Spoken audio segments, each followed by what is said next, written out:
Aujourd'hui, j'ai mis du rouge pour changer un peu. Je sais pas ce que vous en pensez, dites-moi. Je mets pas souvent le rouge, mais est-ce que vous me conseillez cette couleur? Est-ce que ça me va bien ou pas? Hello tout le monde, j'espère que vous allez bien. Bienvenue dans cette nouvelle vidéo Home Tour partie 2, questions-réponses. Tout d'abord, je tiens à m'excuser du retard. Je vous ai fait attendre mais énormément. Cette fois-ci, franchement, c'est pas de ma faute. J'avais un petit problème avec ma caméra au niveau du chargeur. Donc, j'ai dû prendre rendez-vous pour essayer d'aller changer tout ça et tout et tout. Mais là, c'est réglé. Donc, je vais pouvoir enfin répondre à vos questions. J'avais donc fait un ask sur Instagram et j'ai reçu énormément de questions. D'ailleurs, je vous remercie pour ça. Mais il y en a tellement que je me suis dit, bah, si je réponds à toutes les questions, sachant qu'il y en a qui sont pas forcément intéressantes, on sera là jusqu'à demain, quoi. Ce que je vais faire, c'est que je vais répondre à 10, 15 ou peut-être 20 questions qui reviennent le plus. Sans plus tarder, nous allons passer à la première question. C'est parti. Comment tu as fait pour trouver cet appartement? Je pense que c'est la question la plus posée. Commençons par le commencement. Je préfère vous raconter mon parcours parce qu'il y en a plein qui pensent que je me suis réveillée un jour comme ça. Ça y est, j'ai trouvé un appartement. Ça y est, j'ai déménagé. Ça y est, j'ai emménagé. Non, ça a été compliqué. J'ai perdu beaucoup d'énergie, beaucoup d'argent, beaucoup de temps aussi. J'ai commencé à chercher un appartement depuis 2018, voire fin 2017. Et je l'ai eu en 2020, juste pour vous dire que ça m'a pris du temps. Hein. J'arrivais pas à trouver parce que vous savez, en France, quand t'as pas de CDI, c'est compliqué pour trouver un appartement. Moi, je suis auto-entrepreneur. Quand c'est comme ça, ils considèrent que bah, t'as pas un salaire fixe, donc il y a des mois où tu peux ne pas payer. Donc en général, mon dossier ne passait pas, que ça soit dans des agences ou de particulier en particulier. J'ai dû vraiment galérer à un moment, j'ai même laissé tomber parce que j'en pouvais plus. En plus de ça, j'ai perdu beaucoup d'argent parce qu'il y avait des gens qui venaient me voir. Ouais, moi j'ai ma cousine qui travaille à la mairie, elle peut t'aider pour ton appartement, faut payer autant. J'étais là comme une conne, je payais. Mon daron travaille avec une agence ou je sais pas quoi, faut que tu payes autant. J'étais là mais vraiment comme une teubée. J'arrêtais pas de payer des gens, c'est un truc de fou. Et d'ailleurs, par rapport à ça, faites attention. C'est des arnaqueurs. Si vous voyez quelqu'un qui vient vous dire « Ouais, moi je connais telle personne qui peut t'aider pour ton appartement, il faut que tu payes autant », dès que ça parle d'argent, faites attention, c'est des arnaqueurs, ils n'ont pas d'appartement à vous donner, il n'y en a pas. Donc vraiment, c'est l'accumulation de tout ça qui a fait que, bah, au bout d'un moment, en fait, j'ai baissé les bras, j'en pouvais plus. C'est quand j'étais au plus bas, mais quand je voulais même plus entendre parler d'appartement, que je reçois un mail d'une agence qui s'appelle Richesse Immobilière, qui voulait qu'on travaille sur un projet. Moi, quand j'ai vu agence immobilière, je suis allée au rendez-vous tout de suite. Je leur ai dit, bah écoutez, moi-même, je suis en recherche d'appartement depuis très longtemps. Donc, est-ce que c'est possible, vu mon dossier, de m'aider à avoir un appartement et tout? Donc du coup j'ai dû fournir plein de documents. Ils ont vu que bah malgré que je suis pas en CDI, je suis en capacité de payer un loyer, parce que oui, c'est pas parce que t'es pas en CDI que tu gagnes pas d'argent, que tu travailles pas. Ce qui est bien avec eux, c'est vraiment ça. Ils prennent pas que des gens qui sont en CDI, même si t'es en CDD ou que tu travailles pour toi-même, auto-entrepreneur ou je ne sais quoi, ils peuvent prendre tout le monde. Juste il faut qu'ils aient la conviction que tu es en capacité d'assumer, de payer un loyer tous les mois. Et pour ça, bah faut fournir les documents qu'il faut. Pour ma part, j'ai fourni tous les documents qu'ils m'ont demandé. Ils m'ont ensuite demandé un garant par mesure de sécurité. J'en ai donné 2. Dieu merci, mon dossier est passé et on a commencé les visites. On a visité cet appartement. Je l'ai kiffé, c'était mon coup de cœur. Quelques temps plus tard, j'ai signé le bail. À votre santé, hein, on trinque à la signature du bail. Aujourd'hui, franchement, je remercie Dieu malgré que j'ai galéré, mais c'était un mal pour un bien, pour au final avoir un bel appartement dans un quartier au top, un balcon, un jardin, 2 chambres et tout. Franchement, je pouvais pas imaginer mieux. Comme quoi, malgré la durée de la nuit, le jour finira toujours par apparaître. En ce qui concerne Richesse Immobilière, ils font de l'achat pour les gens qui veulent acheter, ils font de la location et de la vente pour ceux qui veulent vendre leurs biens. Ils sont en partenariat avec des banques, donc pour les gens qui veulent acheter et qui ont besoin d'un financement, ils peuvent vous aider en vous mettant en contact avec une de leurs banques partenaires. Ils proposent un accompagnement de A à Z du début à la fin de votre projet immobilier. Ils ont des appartements, des terrains, des maisons avec 41 promoteurs immobiliers comme Bouygues Immobilier, par exemple, c'est pas rien. Tout ça dans du neuf ou de l'ancien, qu'il s'agisse d'une location ou d'un achat. Par rapport au secteur, ils vous proposent des biens dans toute la France, dans les dom-toms, au Congo-Kinshasa, en Côte d'Ivoire et au Sénégal. Ils sont même au bled, donc si tu veux acheter un terrain, tu fais appel à eux. C'est une agence immobilière, donc tout est sécurisé, il y a tous les papiers et tout. Rien à dire. Rien à dire. Leur métier, je rappelle, c'est agent immobilier, courtier en prêt immobilier et conseiller en gestion patrimoine. Tous ceux qui sont en recherche d'appartements, de maisons, de terrains, de vente, d'achat, de location, que ce soit ici ou au bled, contactez-les. En plus, ils sont très gentils, vraiment très accueillants. Je vous mets toutes les informations en barre d'infos et j'espère qu'en tout cas, grâce à eux, vous allez trouver votre bonheur comme moi. Pour les personnes qui voulaient savoir si mon appartement c'est un achat ou une location, ne soyez pas déçus, mais c'est une location. D'ailleurs, moi aussi j'aurais préféré, j'aurais aimé que ça soit un achat, mais j'ai voulu commencer doucement, sachant que c'est mon premier appartement, je voulais voir déjà comment ça se passe. Mais le but c'est d'acheter. D'ailleurs là, je suis en train de voir avec Richesse Immobilière pour éventuel achat l'année prochaine, pourquoi pas. Je vous tiendrai au courant. Pour l'instant, c'est une location, malheureusement. Deuxième question. Pourquoi tu as voulu quitter la maison de tes parents? Tout simplement parce que je voulais avoir mon indépendance. C'est vrai que chez mes parents, en plus, j'étais bien. Hein, il y a 4 chambres chez eux. Tous mes frères et sœurs sont partis. J'avais 2 chambres que pour moi. Mais je sais pas, je voulais avoir un chez moi. Être tranquille dans mon coin. Et puis, bah, faire ma vie, quoi. Troisième question. Bonjour Tata Oscar, je voulais savoir le budget investi pour meubler ton appartement. Question de KKLY. Je sais pas comment ça se lit, du coup je préfère prononcer les lettres. Le budget total entre le déménagement, l'emmeublement, la décoration, je pense que je suis entre 17 000 et 19 000 euros. Ensuite, quand tu rentres dans un appartement, il faut payer le premier loyer, la caution et les frais d'agence. Je pense que tout réuni, je peux être entre 21 et 22 000 euros. Oui, c'est beaucoup d'argent. Ça ne veut pas dire que je suis riche ou que je touche beaucoup d'argent par mois. Pas du tout. Je suis une pauvre femme qui se débrouille dans la vie. C'est juste que pendant 2 ans où je cherchais mon appartement, bah, j'ai dû économiser tous les mois. Donc franchement, économisez votre argent. Économisez. C'est très important. Ça va vous servir. Par rapport aux travaux, j'ai eu de la chance parce que je suis rentrée dans un appartement neuf, donc j'avais pas à refaire la peinture ou quoi qu'est-ce. Mais j'ai refait la cuisine, enfin c'est même pas que j'ai refait la cuisine, je l'ai faite parce que ce qu'il y avait avant, moi j'appelle pas ça une cuisine. En plus l'appartement était vide, donc tout ce que j'ai acheté, les meubles et tout, fallait les monter. Je voulais pas prendre le risque de le faire moi-même ou de donner à des potes et tout pour éviter des cassures irréversibles. Donc j'ai dû prendre des personnes qui s'y connaissent vraiment pour monter tout ça et tout, donc c'est de l'argent, faut les payer. Plus les meubles, la décoration, le déménagement, parce que moi je viens du Havre, c'est à 2 heures de Paris. Et par rapport aux meubles, franchement j'ai mélangé, hein. J'ai acheté des articles dans des magasins qui sont pas du tout chers et puis d'autres qui sont de bonne qualité, donc ça coûte un petit peu cher. Quand tu mélanges le tout, franchement ça monte très vite. Moi quand j'ai fait les comptes, vraiment j'en revenais pas quoi. Même dans des magasins qui sont pas du tout chers, quand tu prends plein de trucs, ça monte assez vite, donc préparez-vous psychologiquement parce que ouh. Quatrième question.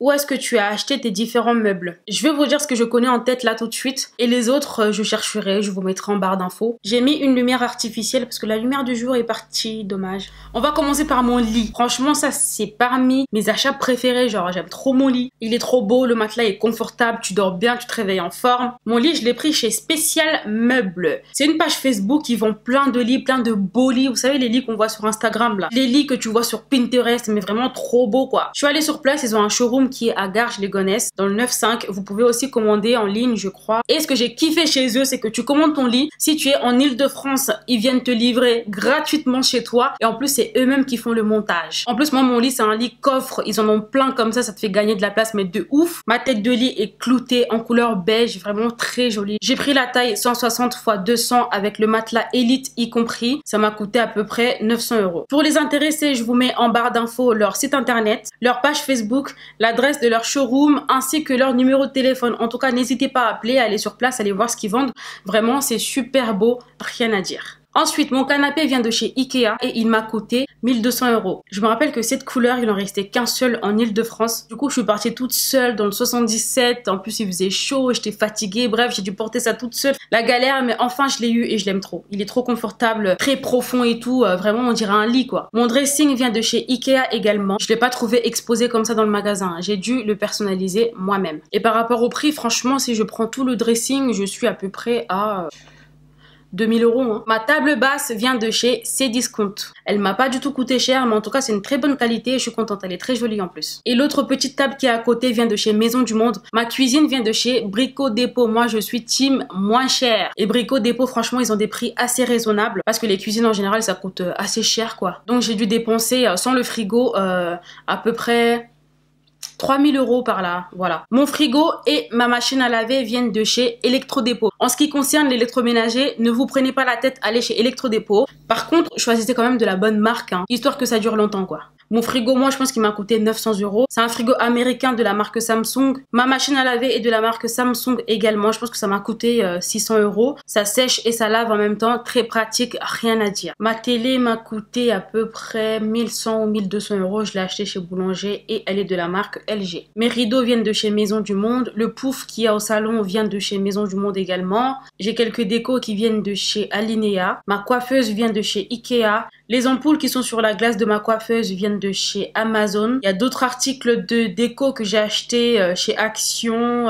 Jiffy, etc. Mes bougies vertes viennent de chez Casa. Le canapé de mon balcon vient de chez Casa également. Le fauteuil rond de mon balcon vient de chez Jiffy. Le brise-vue de mon balcon vient de chez Castorama. Le cadre qui est à l'entrée de chez moi vient de chez Castorama aussi. Le meuble de ma télé vient de chez Ikea, je l'ai personnalisé aussi. La table de ma salle à manger vient de chez Ikea. Les chaises de ma table à manger viennent de chez Cdiscount. Franchement, ça m'a pas coûté cher. Je crois que j'en ai eu pour 300 € les 4 chaises. J'adore le design, c'est très confortable et tout, rien à dire. Mes feuilles de pampa, je les ai achetées chez quelqu'un sur Facebook qui en voulait plus. En plus, la personne habite loin, à 2 heures de chez moi. C'était une galère, mais je les voulais tellement. Je vois qu'il y en a plein qui sont intéressés par les feuilles de pampa séchées. Si vous les voulez, attendez l'hiver. Il y en a gratuitement à la forêt. Moi, je viens du Havre et au Havre, il y a une forêt qui s'appelle la forêt de Montjean. Là-bas, tu peux trouver là des feuilles de pampa dans la nature. C'est gratos. Sauf que l'été, il y en a pas. Vu que moi, j'ai déménagé l'été, bah, j'ai dû les acheter. Mais sinon, attendez l'hiver, hein. Fouillez dans des forêts, vous allez les voir. Le miroir de mon dressing vient de chez Ikea. Le miroir décoratif de mon entrée vient de chez quelqu'un sur Facebook également. En plus, ça fait archi longtemps que je l'ai acheté chez une dame sur Facebook. Avant, il était chez mes parents et je l'ai ramené ici. Le miroir décoratif qui est juste derrière moi, là, vient de chez Ikea. Le lustre de mon entrée vient de chez Maison du Monde. Le lustre de mon salon vient de chez Ikea. Le lustre de ma chambre vient de chez Castorama. Le lustre de mon dressing vient de chez Ikea. La petite plante synthétique déco qui est sur ma table à manger vient de chez Conforama. La plante naturelle du salon et celle des toilettes viennent de chez Ikea. Mes barres de rideaux couleur dorée viennent de chez Castorama. Voilà, je pense que je vous ai à peu près tout dit, hein. Au début, j'ai commencé à vous donner des prix, mais il y a trop d'articles, je les connais pas tous par cœur. Pour ceux qui voient pas de quel article je parle et tout, retournez sur la première vidéo, comme ça vous aurez l'image devant vous. Donc s'il faut vous lister les magasins que j'ai eu à fréquenter pour meubler chez moi, il y a Ikea, la base. Ikea, c'est la base. C'est pas cher et vous avez beaucoup de choix, mais n'achetez pas tout chez Ikea. Parce que chez Ikea, la qualité, c'est pas ouf, quoi. Après, tout dépend de ce que vous achetez. C'est pour ça que je vous dis, n'achetez pas tout chez Ikea. Ensuite, Maison du Monde, c'est très très beau. Par contre, c'est cher. Donc chez eux, franchement, prenez le moins possible. Vraiment, prenez que des beaux trucs, l'essentiel et puis voilà quoi. Ensuite, n'hésitez pas à aller sur Cdiscount ou Amazon. Mais comme Ikea, ne prenez pas tout là-bas parce qu'il y a encore pire. Il y a plusieurs vendeurs, on connaît pas la qualité de chacun. Faites attention, lisez d'abord les commentaires des gens, les avis et tout avant d'acheter. Ensuite, Castorama. Castorama, c'est bien pour la déco. Et j'ai aussi acheté mon pare-baignoire là-bas parce que je voulais pas mettre un rideau.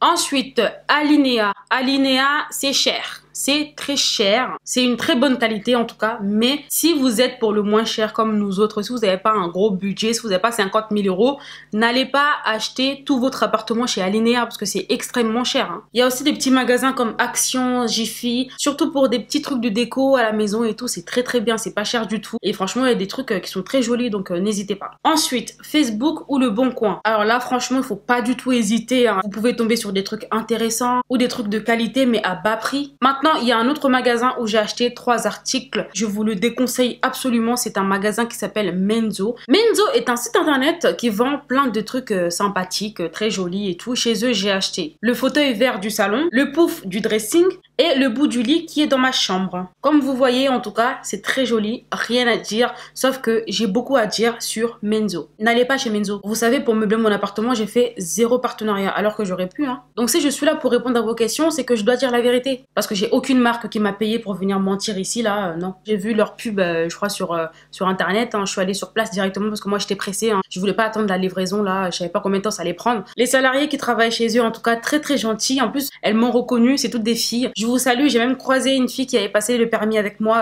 dans le sud. Donc franchement, rien à dire, accueil au top. Maintenant, le problème, c'est au niveau du service après-vente. Il faut savoir que la chaise de ma coiffeuse, quand elle est arrivée, il y avait un problème, il y avait un défaut. Le défaut, c'est qu'il y a un pied de la chaise, en fait, la vis ne rentrait pas. Donc ma chaise de coiffeuse avait 3 pieds, impossible de l'utiliser. Je les appelle pendant je sais pas combien de temps, ils prennent pas le téléphone. Je rappelle jusqu'à ce que j'arrive à les avoir. Et maintenant, ils me disent, oh madame, il faut envoyer un mail. J'ai envoyé un mail, ils finissent par me répondre et ils me disent, madame, on vous propose de garder la chaise et on vous donne 10 € sur votre prochain achat ou je sais pas quoi là. Mais c'est quoi ce manque de respect? La chaise coûte à peu près 200 € et toi, tu me proposes de me donner 10 €. J'ai cru que j'allais péter un câble. Hein. Donc bien évidemment, j'ai dit non. Moi, je voulais juste qu'il fasse un échange de soit il me rembourse, soit il me donne un autre fauteuil, quoi. Chose qui est logique. Mais non, ils ont commencé à me proposer plein de trucs bidons, là, vraiment.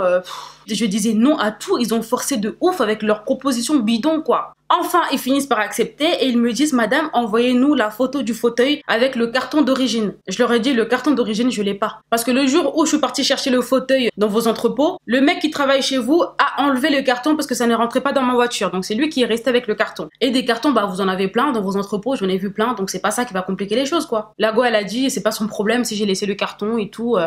Ils peuvent rien faire pour moi et tout et tout. Donc là, en fait, 200 € dans l'eau.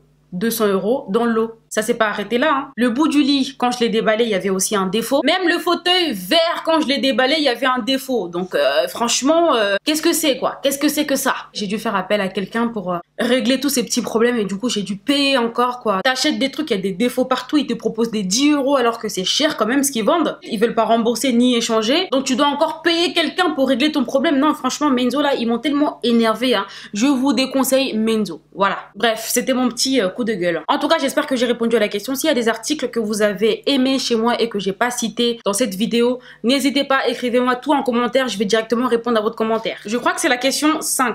J'aimerais savoir si tu vis avec ton homme ou enfant si tu en as déjà. Non, je ne vis pas avec mon homme et j'ai pas encore d'enfant, je vis seule comme une grande. Mais bon, à la maison, il y a souvent la famille, les amis, donc c'est pas de la compagnie qui me manque, ne vous inquiétez pas. Question 6. Combien de mètres carrés fait ton appartement? Mon appartement, je crois, fait 63 mètres carrés. Question 7. Tu as déménagé dans quelle ville et est-ce que le loyer est cher? Je ne dirais pas la ville, mais en tout cas, c'est dans le 9,5. Il y en a plein qui pensent que c'est dans le 9,2 alors que pas du tout. Et le loyer est de 1250 € mensuel. Ouais, c'est cher. C'est cher, hein. Mais je pense que c'est un tout, en fait, qui fait que ça soit aussi cher. Le quartier est très sécurisé, très propre. Mon appartement aussi, il y a 2 chambres, il y a un balcon, il y a un jardin. Et en plus, je suis pas du tout loin de Paris. Mais bon, 1250, là, vraiment, c'est cher, en tout cas, pour une femme seule comme moi. En plus, une femme seule sans enfant. Mais qui va te donner des aides? Je trouve quand même que je vous donne un peu trop d'informations, là, sur ma vie. Question suivante, en tout cas je me suis perdue, je sais plus c'est là combien. Est-ce que pour le moment vivre seule en tant que femme a des inconvénients ou des peurs? Question de Binta SCK. Écoutez, c'est vrai qu'au début je flippais un peu, hein, mais je me suis habituée tellement vite. Et puis chez moi j'ai mis une alarme, on sait jamais, avec des caméras et tout. Donc. Question suivante, le ménage tu le fais seul ou tu payes quelqu'un? Non mais franchement, avec tout ce que j'ai dépensé, je suis fauchée moi. Hein. J'ai pas que ça à faire de payer une femme de ménage. J'ai des mains. En plus, je suis maniaque. Moi, je passe ma vie à faire le ménage. Donc non, je fais mon ménage seule. Il me reste 3 questions. La suivante. Est-ce difficile d'acheter quand on est une femme seule et noire? Déjà, moi, j'ai pas acheté. Est-ce difficile de louer quand on est une femme seule et noire? Femme seule, oui. Je pense que c'est difficile parce que les agences, à mon avis, préfèrent les couples. Parce que c'est plus sûr, parce qu'il y a 2 personnes à payer. Mais maintenant, est-ce difficile d'acheter ou de louer quand tu es noir? Franchement, je sais pas, hein, c'est quoi le rapport? Moi, j'arrête de mettre la couleur de peau partout, hein, ça y est. Enfin, je sais pas si tu veux acheter, tu ramènes un dossier complet, tu ramènes ton argent, ils vont pas dire t'achètes pas parce que t'es noir. Enfin, je sais pas si vous avez déjà eu ce genre de remarques, mais en tout cas pour ma part, ça m'est jamais arrivé. Moi, ce qui posait problème le plus, c'était mon dossier parce que je ne suis pas en CDI, mais je pense que c'était pas du tout à cause de ma couleur de peau, hein. Il me reste 2 questions, l'avant-dernière. As-tu engagé une décoratrice et pourquoi la couleur verte? Il y en a plein parmi vous qui voulaient savoir si j'ai fait appel à une décoratrice. Non, j'ai pas fait appel à une décoratrice. Hein. La déco, c'est une chose que j'ai toujours aimée, sauf que je l'ai jamais exploitée. Pour la couleur verte, je sais pas si vous avez bien regardé mon appartement, mais tous mes meubles sont neutres. Mis à part le fauteuil vert, tout le reste, c'est neutre. Il me fallait une couleur pour donner un peu de peps. J'hésitais entre le corail et le vert d'eau parce qu'en fait, dans les magasins de déco, vu que j'ai passé 2 mois à traîner dans les magasins, je voyais beaucoup cette couleur et ça me plaisait, mais dans ma tête, c'était plus le corail et tout. J'avais donc l'embarras du choix. J'ai appelé une connaissance qui habite au Havre, Audrey, je te salue. Je lui ai dit, bah écoute, j'ai fini mon appartement, mais il me manque une couleur pour les accessoires. Et direct, elle m'a dit, bah, mais le vert d'eau, c'est à la mode. Et vu que j'aimais déjà le vert d'eau, je me suis dit, bah écoute, c'est parti, hein. Et puis on est parti acheter les rideaux, les coussins, les bougies vertes et tout, et ça a donné ce que ça a donné. Mais je compte pas garder le vert toute ma vie, hein. Je pense que chaque 1 an ou chaque 1 an et demi, je changerai de couleur. Et l'avantage avec mes meubles, c'est que vu qu'ils sont tous neutres, je peux les marier avec n'importe quelle couleur. Il suffit de changer les rideaux, les housses de coussin, les bougies vertes et le fauteuil vert. Tout de suite, j'ai une nouvelle décoration. comme si j'avais un nouvel appartement. Dernière question, quel conseil donnerais-tu à quelqu'un qui veut investir pour avoir son appartement? Bah, je pense que durant la vidéo, j'ai donné pas mal de conseils. Notez-les, ça va vous aider. Si tu me regardes et que tu veux investir pour ton appartement, que ça soit pour acheter ou pour louer, la base, c'est d'économiser. En tout cas, économiser encore et encore et encore et encore. Plus tu as de l'argent, plus tu peux te permettre de faire tout ce que tu veux. Et surtout, si tu es une femme, ça va t'éviter de compter sur un homme pour t'acheter une table basse. Évitez les dépenses inutiles, mettez votre argent de côté pour votre projet immobilier. Sacrifiez-vous, hein, la vie est un choix. Moi, cette année, je suis pas partie en vacances parce que j'ai sacrifié mes vacances pour mon appartement. Et ouais. Voilà, nous sommes arrivés à la fin de cette vidéo. Je suis épuisée, je pense que ça se voit là. Je tiens à vous remercier pour vos compliments, vos appréciations, vos encouragements. Ça me touche énormément. N'hésitez pas à commenter si j'ai oublié un truc, il n'y a pas de souci, je vais répondre à vos commentaires. N'hésitez pas à me suivre sur Instagram, Snapchat et ici sur YouTube. Tout en vous remerciant avec respect pour l'amour que vous me procurez, je tiens à vous dire bisous, bye. Bye yo. Bye yo, on se retrouve prochainement pour une nouvelle vidéo. Je vous aime, I love you guys.